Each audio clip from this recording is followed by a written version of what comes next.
प्रेम से बोलिए सूरज भगवान की जय। प्यारे भक्तगणों, आज है रविवार का दिन और आज का दिन सूर्य नारायण को समर्पित है। इसलिए आइए श्रवण करते हैं सूर्य नारायण की व्रत कथा। एक समय की बात है, सूर्य भगवान की रानी के मायके से खबर आती है, परंतु रानी सा को मायके जाने की मन नहीं थी। सूर्य नारायण भगवान रानी को यह कहकर मायके जबरदस्ती मायके भेजते हैं कि जाओ, मैं आपके लिए अच्छी अच्छी वस्तुएं भेजूंगा। राना दे अपने पीहर चली जाती हैं।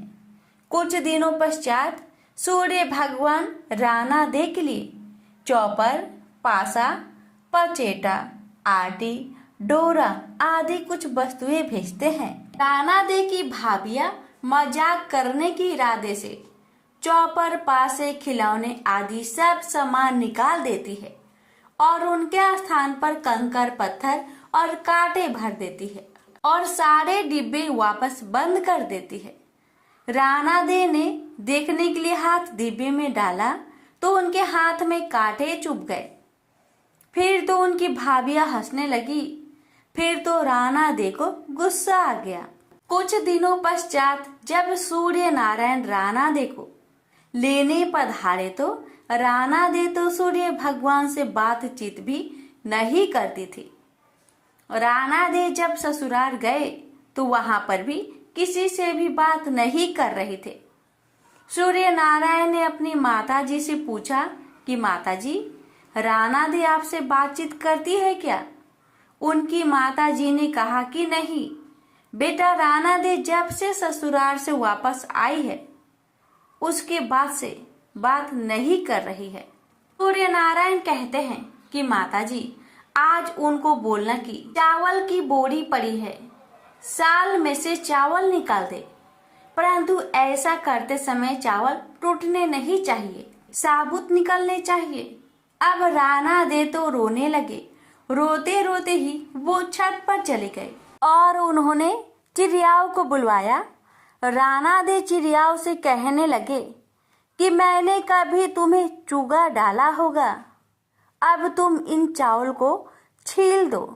ढेर सारी चिड़ियाएं सारे के सारे चावल छीलकर उड़ गए। सूर्य नारायण ने पूछा कि माताजी, राना दे बोली क्या? माताजी कहती है कि नहीं बेटा, वो तो कुछ नहीं बोली। सूर्य नारायण फिर बोलते हैं कि माताजी, अब आप उनको कहना कि 108 छेद वाली मटकियां है, उनमें पानी भर दे। राना दे तो वापस से रोने लगे। तालाब पहुंचकर भी वो रो रही थी। उनको रोता देखकर ढकिया आई और उनसे पूछती है कि आप रो क्यों रही हैं? राना दे ने कहा कि सासू जी ने 108 छेद वाली मटकिया में पानी भरने को कहा है, पानी कैसे टिकेगा? मेढकिया बोलती है कि आप चिंता मत करो, हम छेद पर चिपक जाएंगे, फिर आप आसानी से पानी भर लेना। फिर क्या था, मेढकिया तो छेद पर चिपक गई और राना दे ने पानी से मटके भर दिए। उस दिन भी संध्या काल में सूर्य नारायण माताजी से पूछते हैं कि राना दे बोली क्या? उनकी माताजी कहती है कि नहीं बोली। सूर्य नारायण कहते हैं कि कल आप उनसे बोलना कि बाग में उनके मासी जी आई हुई है जो मिलने जाए, और उनसे जा भी बोलना कि जिस तरह चरमू बिखरे हुए हैं उधर जाए। अगले दिन सूर्य नारायण रास्ते में औरत का रूप बनाकर घूंघट निकालकर बैठ गए और जब राना दे उस तरफ आए तो सूर्य नारायण औरत का रूप धरकर ही बैठे बैठे रोने लगे। राना दे ने कहा, क्यों रो रही हो? कोई मुसीबत आ गई है क्या? आगे राना दे बोले कि मेरे जितनी मुसीबत हो तो क्या करोगे?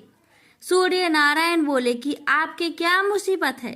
राना दे बोले कि क्या बताऊं, मैं पीहर नहीं जा रही थी, फिर भी इन्होंने मुझे जबरदस्ती भेजा और बोले कि मैं अच्छी अच्छी वस्तुएं और इनाम भेजूंगा, और डिब्बे में भरकर इन्होंने कंकर, पत्थर और कांटे भेजे। मैंने देखने के लिए हाथ डिब्बे में डाला तो मेरी हाथ में सब कांटे चुभ गए। मेरी भाभियां मेरी मजाक बनाने लग गई। थोड़ी दिनों बाद वापस लेने आए और मैं ससुराल आ गई। सास ने मुझे चावल निकालने को बोला और ये भी कहा कि एक भी चावल टूटना नहीं चाहिए। फिर मुझे 108 छेद वाली मटकिया में पानी भरने के लिए कहा। अब आप ही बताओ, छेद वाली मटकियों में पानी कैसे ठहरता? वो तो मैं ढकिया मटके के अंदर चिपक गई तो मैंने भर दिया। यह कहते ही राना दे तो जोर जोर से रोने लगी। फिर तो सूर्य भगवान ने राना दे का हाथ पकड़ लिया और अपने असली स्वरूप में आ गए। सूर्य भगवान बोले, चुप हो जाओ राना दे, मैंने तो डिब्बों में चौपर पासा, आती डोरा, मिठाइयाँ और अच्छी अच्छी वस्तुएं भेजी थी। आपकी भाभीियों ने ही मजाक करी होगी, मैंने नहीं करी थी। यह बात आप पहले ही बता देती तो इतनी मुसीबत झेलनी नहीं पड़ती। प्रेम से बोलिए सूर्य नारायण की जय। द्वारपर की बात है। भगवान श्री कृष्ण एक बार अपनी बुआ कुंती के आश्रम काम्य वन में पहुंचे। उस समय पांडव लोग अज्ञातवास कर रहे थे। भगवान कृष्ण ने कहा, बुआ जी, मैं तुम्हें वनवासी भेष में देखकर दुखी हो जाता हूँ। मुझे सदैव इस बात की चिंता लगी रहती है कि पता नहीं कब दुष्ट दुर्योधन का प्रहार तुम्हारे ऊपर हो जाए। अतएव इस विपत्ति से छुटकारा पाने के लिए तुम भगवान सूर्य नारायण की आराधना करो। भगवान सूर्य ही सभी जीवों के नियंता और प्राण हैं। उनके तेज से ही जीवों का उद्धार होता है। भगवान कृष्ण ने बतलाया कि एक बार शंकर जी से पार्वती जी ने कुछ पूछा था, उसे मैं तुमसे बतलाता हूँ। शिव जी ने पार्वती जी से कहा, यदि तुम इस बात की जानकारी प्राप्त करना चाहती हो तो मथुरापुरी में जाओ। कहा, सूर्य पुत्री यमुना जी की धारा प्रभावित होती है। यमुना के तट पर ऋषि, महर्षि, मुनि आदि निरंतर तपस्या रत रहते हैं। भगवान रुद्र की आज्ञा से पार्वती जी कालिंदी यमुना तट को चल पड़ी। कुछ ही दूर जाने पर उन्हें रास्ते में रोती बिलखती एक स्त्री दिखाई पड़ी। उसने बतलाया कि उसका नाम कुसुमवती है और उसका निवास कुसुमाकर वन के बीच में है। संतानहीनता होने के कारण उसके पति बसंत ने उन्हें त्याग दिया है और इस प्रकार वह निराश्रिता हो गई है। पार्वती जी उस स्त्री को साथ ले आगे चली गई। उन्हें रोती हुई एक दूसरी स्त्री मिली। उसने बताया कि मेरा नाम गंगा है। मेरे पति महाराज शांतनु ने पुत्रों के जीवित न रहने के कारण मुझे अपमानित किया, जिससे मैं दुखी होकर घर चली आई हूँ। इसी प्रकार थोड़ी दूर जाने पर मधुबन में माधवी नाम की एक स्त्री और मिली, जो पति के वैभव का नाश होने के कारण घर से निकाल दी गई थी। इनके अंतरल आगे जाने पर कुमुद वन में कुमुदा नाम की स्त्री से भेंट हुई, जिसके पति को राजा ने बंदी बना लिया था और वह व्याकुल होकर विलाप कर रही थी। उन सभी स्त्रियों को साथ लेकर पार्वती जी यमुना तट पर जा पहुंची। उस तट पर पूजन उत्सव देखकर पार्वती जी ने ऋषि पत्नियों से पूछा कि यह किस देव की आराधना हो रही है, इस पूजन का विधान और फल क्या है।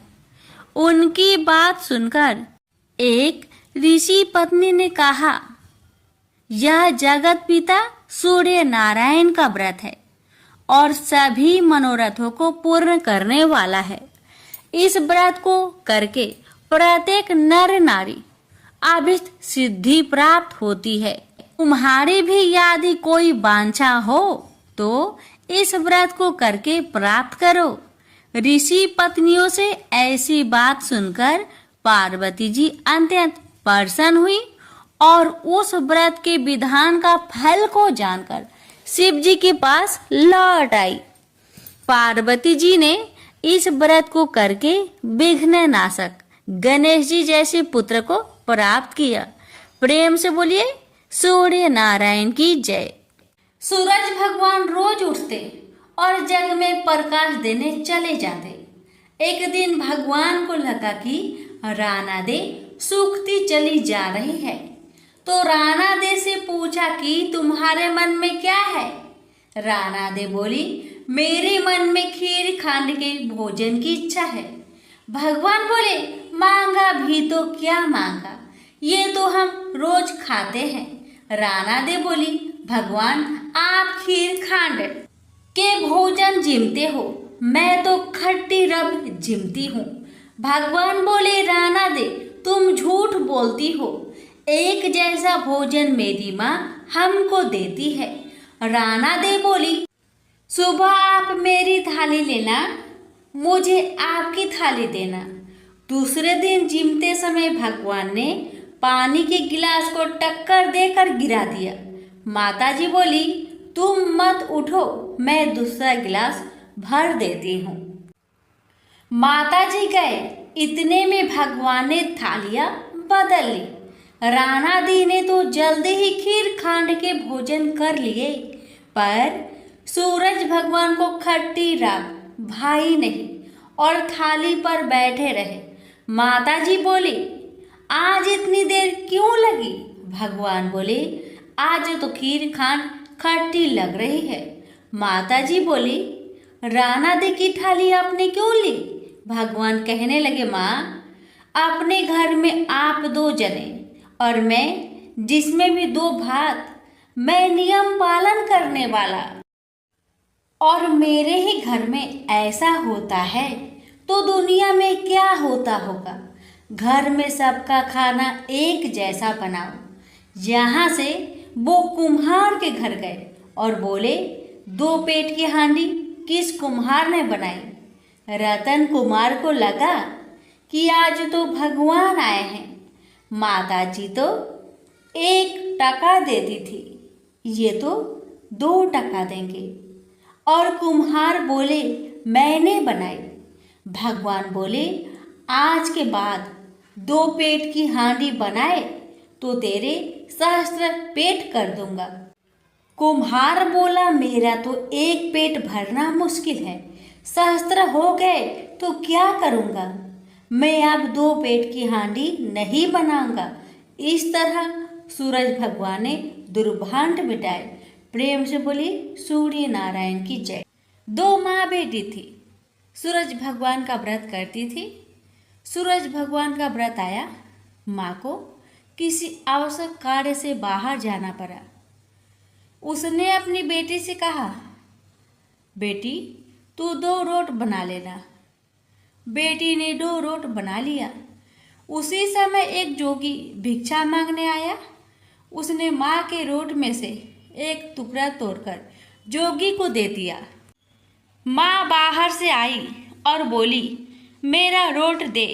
तो बेटी बोली, माँ एक जोगी भिक्षा मांगने आया था, आपके रोट में से थोड़ा टुकड़ा उसको दे दिया।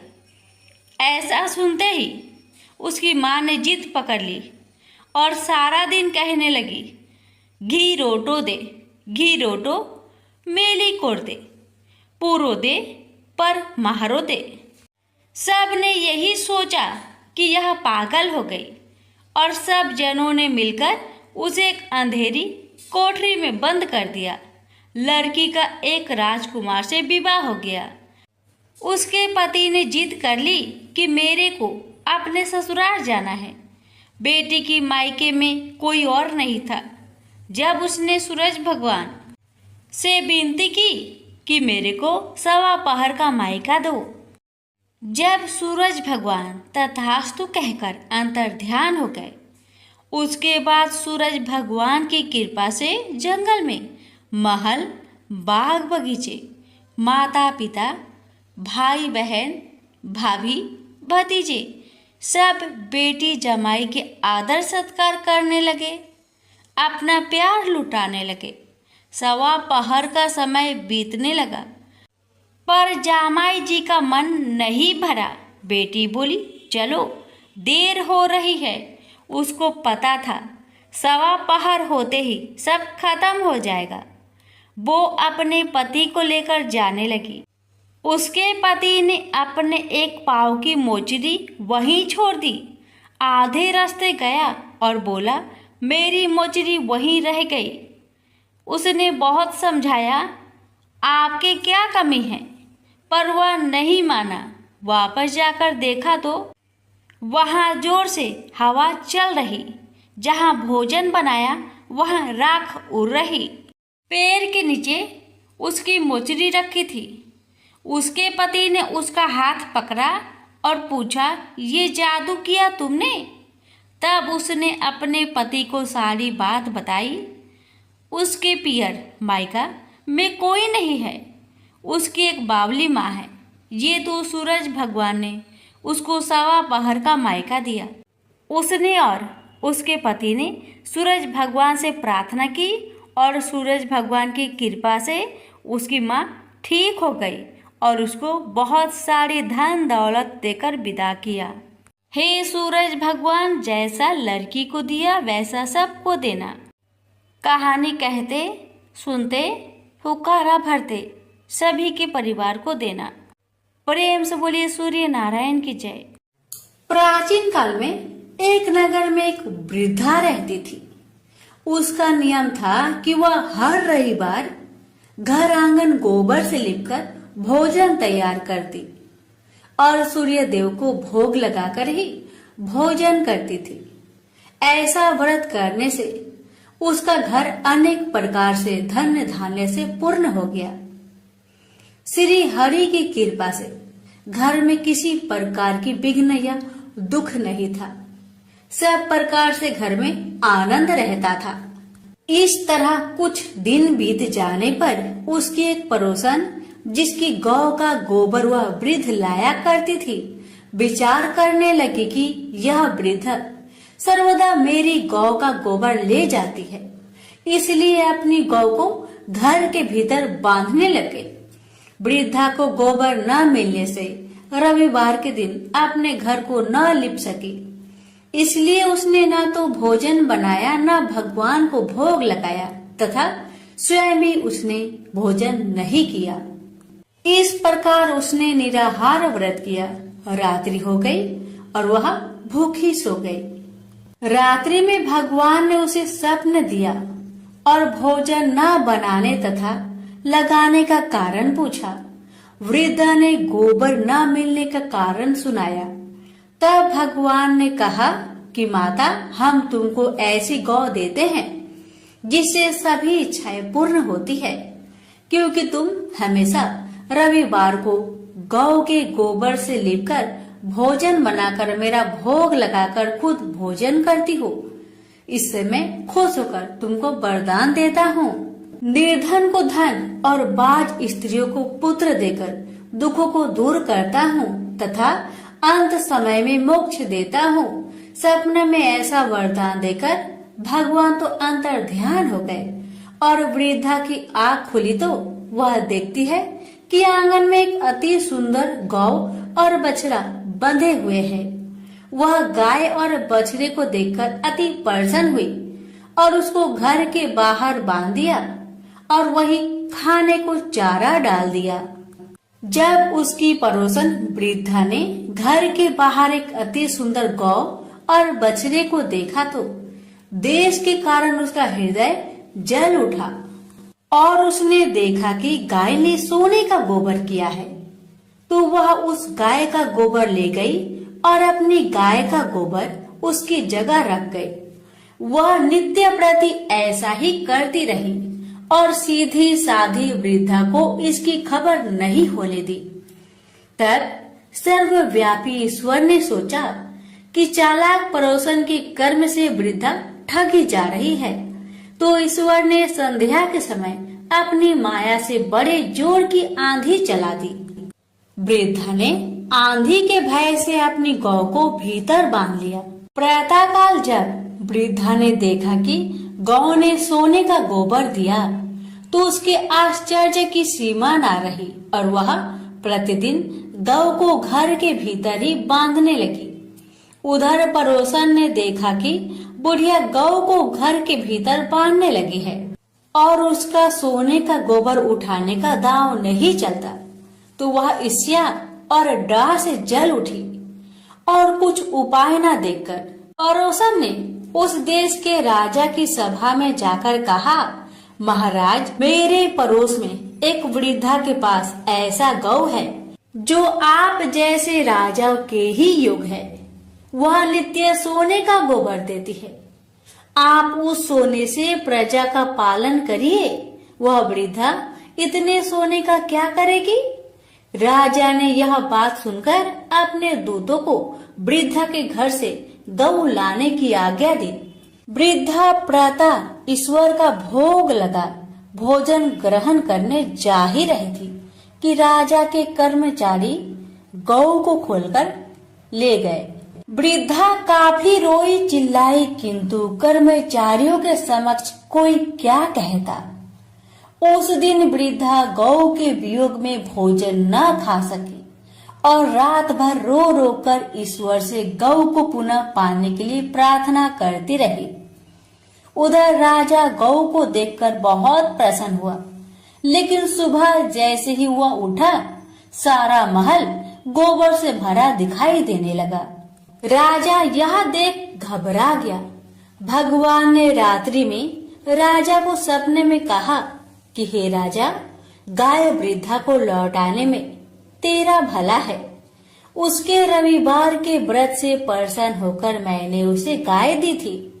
प्रातः होते ही राजा ने वृद्धा को बुलवाकर बहुत से धन के साथ सम्मान सहित गौ बछड़ा लौटा दिया।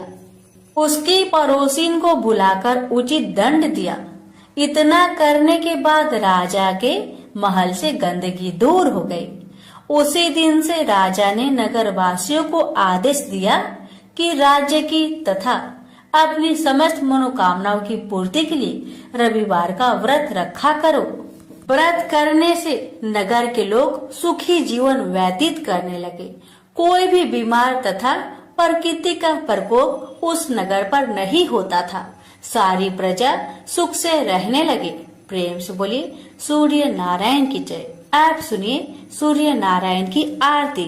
जय जय जय रवि देव, जय जय जय रवि देव, रजनीपति मदहारी, सतलद जीवन दाता, पद पद मन मधुकारी, हे दीन मन दाता, जग के हे रवि देव, जय जय जय स्वादेव।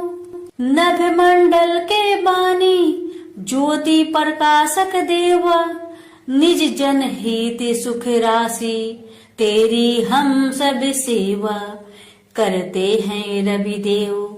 जय जय जय रवि देव, कनक बदन मन मोहित, रुचिरी प्रभा प्यारी, नित मंडल से मंडित, अजर अमर छवि धारी, हे सूरवीर रवि देव, जय जय जय रवि देव, जय जय जय रवि देव, जय जय जय रवि देव। रजनीपति मदहारी, सतलद जीवन दाता, प्रेम से बोलिए सूर्य नारायण की जय।